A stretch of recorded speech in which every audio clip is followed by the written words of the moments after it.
Magandang umaga sa inyong lahat mga kaibigan. Galing tayo sa pag-jogging mga kaibigan, no? At para makapagpapawis ngayon ay araw ng linggo mga kaibigan, mga kalingap. Kaya medyo nag-jogging tayo ng kaunti at nagpapawis mga kaibigan, ano?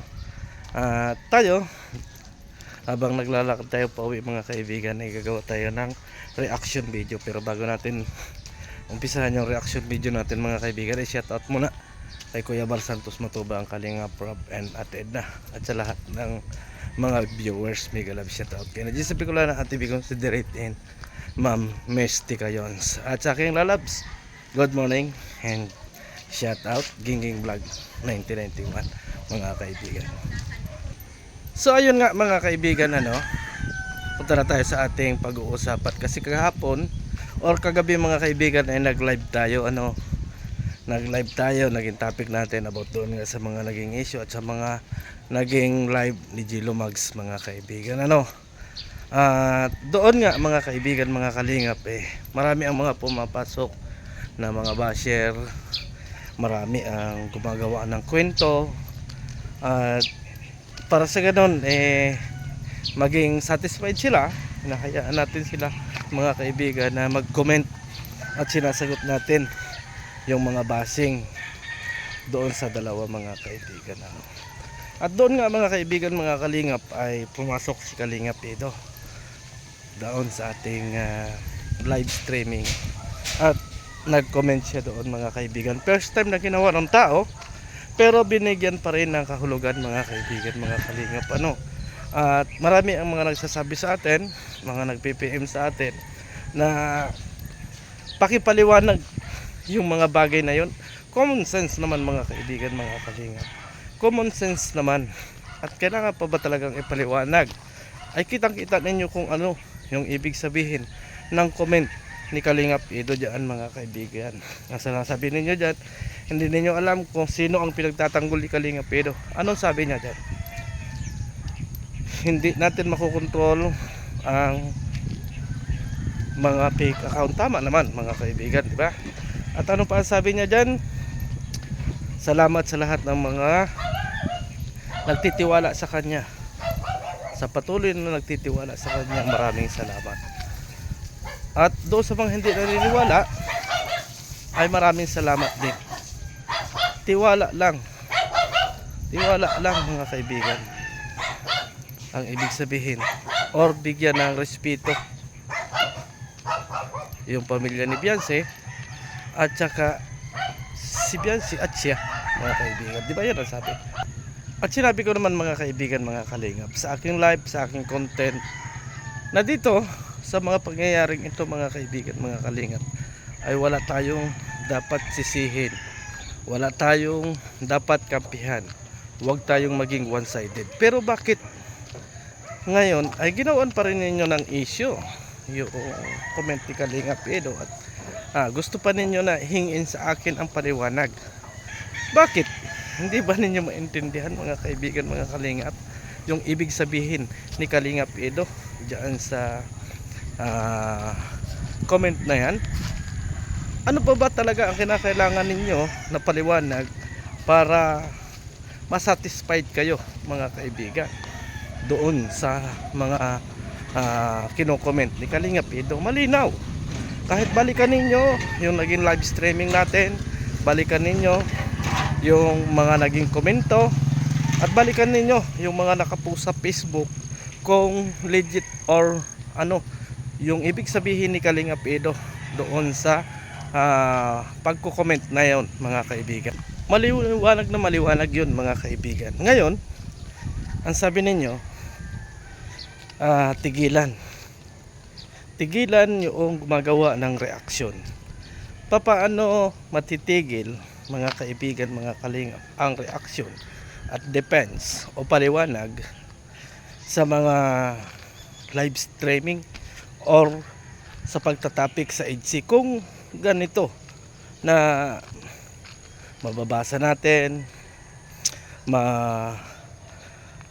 mag-message sa atin, marami ang mga nagtatanong, marami ang hindi satisfied, ay ano pa yung gagawin natin?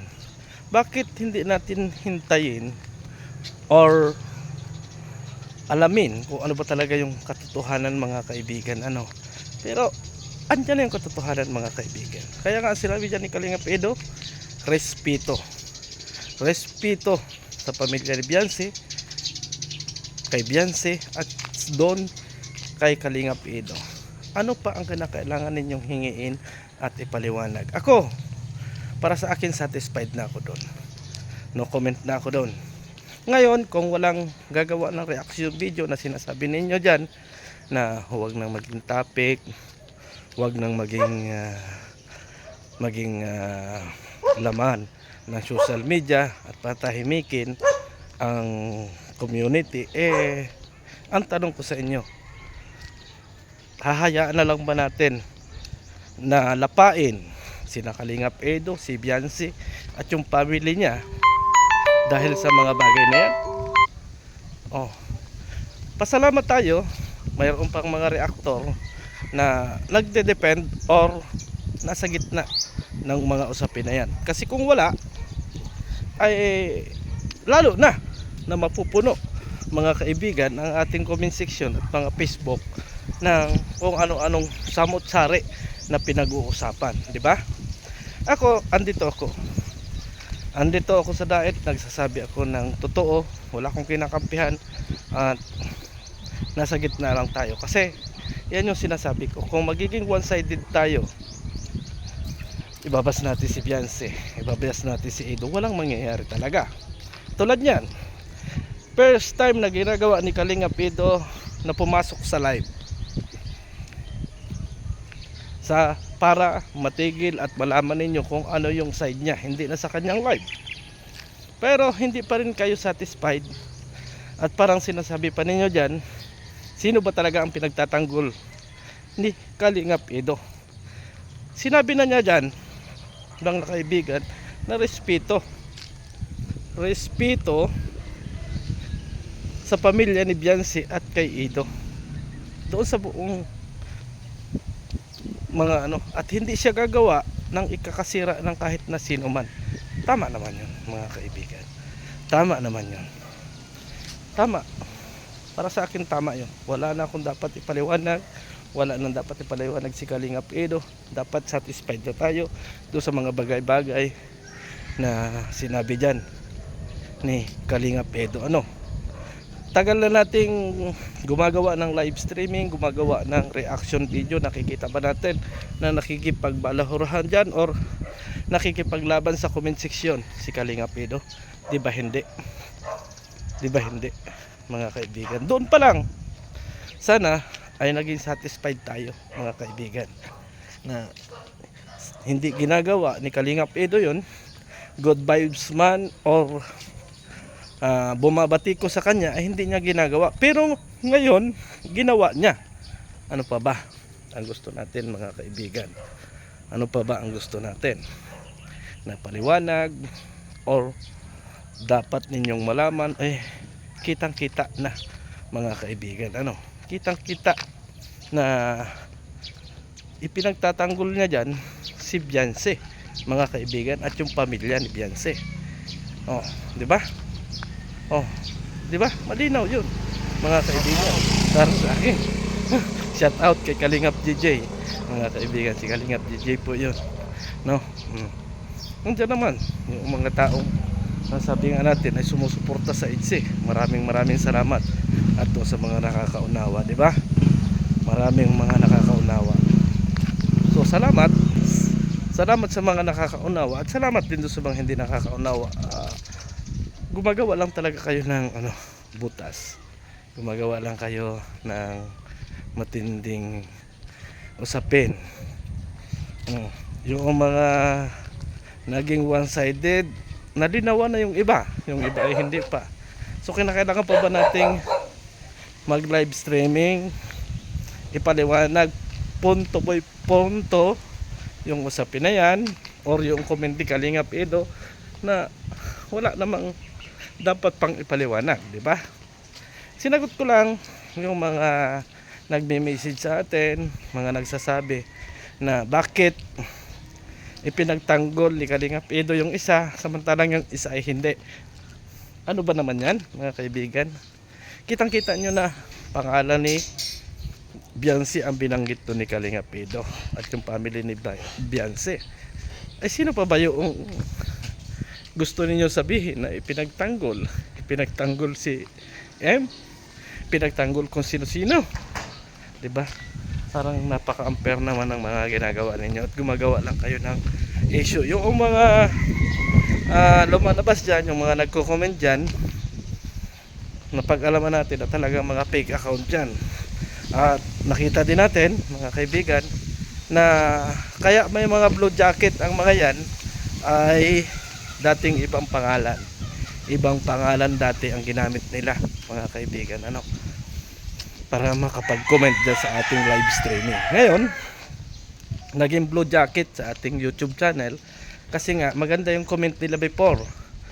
At ngayon nga, lumalabas sa ating mga comment section ay iba na ang pangalan. Yung Maye na, Maye. Or yung mga sinasabi ninyo na yung tao na yon. Ako, para sa akin, hanggang ngayon, hindi ako naniniwala doon sa mga sinasabi at ako ay nagtitiwala sa dalawa, mga kaibigan.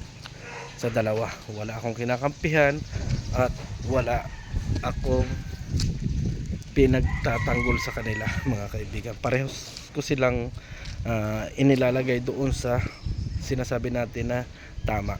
Kasi unfair naman, no? Unfair para sa akin na nagpaliwanag na siya, nag-comment na siya, ginawa na niya yung lahat, hindi pa rin kayo satisfied, 'di ba? Hindi pa rin kayo satisfied at marami ang nasiyahan naman doon sa comment ni Kalingap Edo na mga supporter ng EDC, mga kaibigan, at marami rin ang hindi natuwa. Pero para sa akin, satisfied na ako, mga kaibigan, doon sa naging comment ni Kalingap Edo at maliwanag na sa atin na ipinaglalaban niya kung ano ang meron sila at pinoproteksyonan niya yung family ni Beyonce, diba? At ako naniniwala na hindi sisira si Kalingap Edo sa ganyang bagay, mga kaibigan, kasi si Kalingap Edo ay isang charity vlogger na alam naman natin na kahit kailan, mga kaibigan, mga kalingap, ay hindi nakikipagsagutan at hindi siya sanay na makipagbalitaktakan dito sa social media kasi ang hangad lang niya ay makatulong sa ating mga kababayan. So maraming salamat and God bless sa ating lahat. Bye bye and see you tomorrow.